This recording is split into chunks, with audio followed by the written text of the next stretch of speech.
নমস্কাৰ সকলোকে ওয়েলকাম জনাইছো আজিৰ ভিডিঅ'লৈ আৰু এই ভিডিঅ'টিত আমি চাম আমাৰ অসমত যে আদৰ্শ বিদ্যালয়ৰ স্কুলবিলাক বা আদৰ্শ বিদ্যালয় সংগঠনৰ আণ্ডাৰত যিবিলাক আদৰ্শ বিদ্যালয় আছে তাতে নিযুক্তিৰ কাৰণে ভেৰিফিকেশ্যন চলি আছে তো আমাৰ এতিয়া বহুতে সোধে যে আদৰ্শ বিদ্যালয়ত পোষ্ট কিমান আছিল বা স্যালাৰি ষ্ট্ৰাকচাৰ কেনেকুৱা কি সাবজেক্টৰ পোষ্ট আছিল ইংলিশ মিডিয়াম লাগে নেকি এইবোৰ নানানটা প্ৰশ্ন কমেন্টত বহুতে সুধি থাকে গতিকে আজিৰ ভিডিঅ'টিত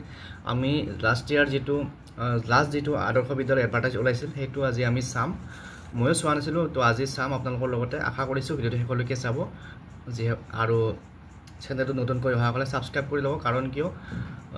এই আদৰ্শ বিদ্যালয়ৰ ভ্যাকেন্সি হয়তো ইন ফিউচাৰ আৰু ওলাব গতিকে আমি যিখিনি নজনা বস্তু নজনা তথ্যখিনি আমি জানি পেলাই আপডেট হৈ থাকিব পাৰিম যাতে নেক্সট টাইম আমি এপ্লাই কৰিব পাৰো তো ইয়াতে পোষ্ট গ্ৰেজুৱেট টিচাৰৰ 14টা পোষ্টৰ এডভাৰটাইজ হৈছিল আৰু গ্ৰেজুৱেট টিচাৰ 111টা এসিস্ট্যান্ট টিচাৰ 99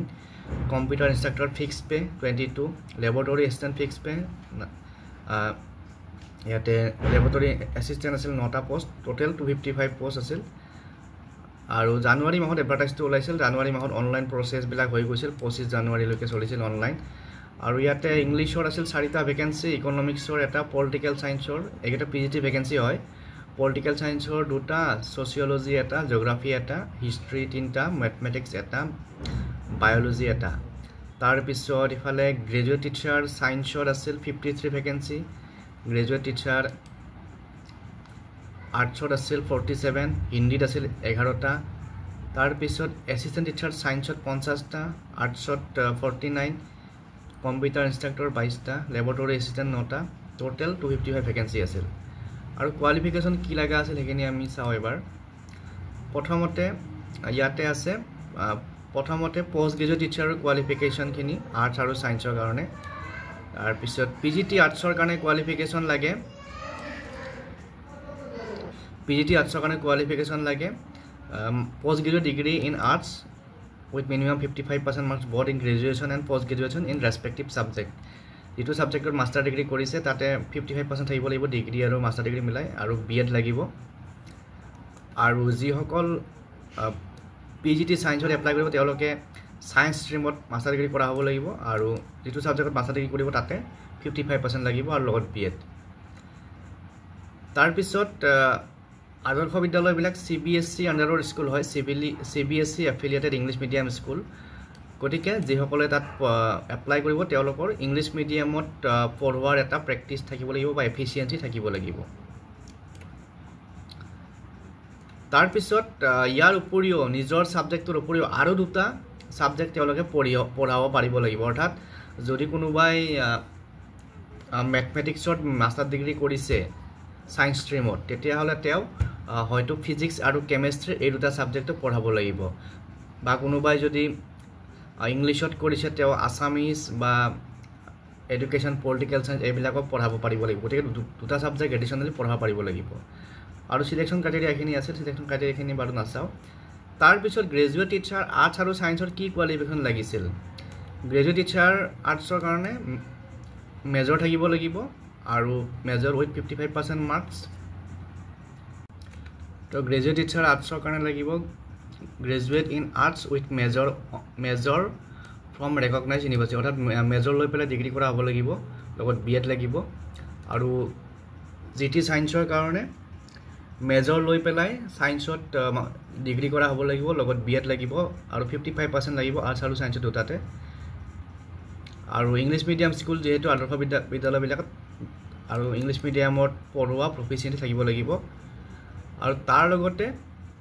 নিজৰ মেজৰ সাবজেক্টৰ উপৰিও আৰু এটা এডিশনাল সাবজেক্ট পঢ়া পাৰিব লাগিব আৰু one language subject for example Bodo in BTR Bengali Barak valley আৰু আসামিজ ইন ব্ৰহ্মপুত্ৰ ভেলী অৰ্থাৎ এটা ল্যাঙ্গুৱেজ সাবজেক্ট পঢ়াব পাৰিব লাগিব তাৰ পিছত হিন্দী কাৰণে কোৱালিফিকেশন আছে প্ৰবীণ ৰত্ন with 55% and degree qualification with 55% marks or postgraduate degree in arts with 55% marks with Probin Ratno Hindi with 55% from any recognized university aro naiba BA with 55% marks having Hindi as one of the subject or postgraduate in arts with 55% provided that he has passed BA with one of the subject as Hindi with 55% marks in Hindi গতিকে এইখিনি হৈছে হিন্দীৰ qualification আৰু তাৰ লগত B Ed লাগিব নাইবা পৰংগত to be treated as B Ed degree in the purpose of for the purpose of Hindi teaching তাৰপিছত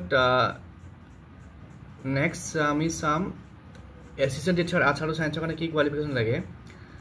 এছিষ্টেণ্ট টিচাৰ আৰ্টছ আৰু ছায়েন্সৰ কাৰণে লাগিব আৰ্টছৰ কাৰণে degree in arts with diploma in elementary education DLED আৰু ছায়েন্সৰ কাৰণে লাগিব আমাৰ degree graduate in science with diploma in elementary education তাৰপিছত ইংলিছ মিডিয়ামত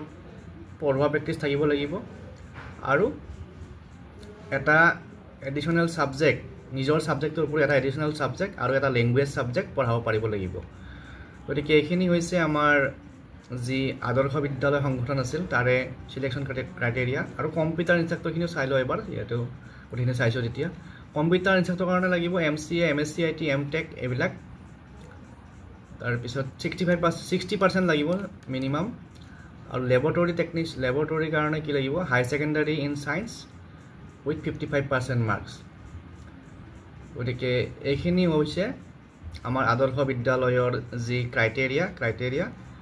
কোৱালিফিকেশ্যন আৰু ভেকেঞ্চি কি আছিল বা কি ছাবজেক্ট পঢ়াব লাগে সেইখিনি ডিটেইলছ গতিকে আজিৰ ভিডিঅ'ত এইখিনি আলোচনা কৰিলোঁ আৰু পে স্কেলটো মই দেখুওৱা নাই পে স্কেলটো এবাৰ আছে নেকি চাই লওঁ এতিয়া এজ লিমিটটো আছে 18 পৰা 45 বছৰলৈকে এপ্লাই কৰিব পাৰে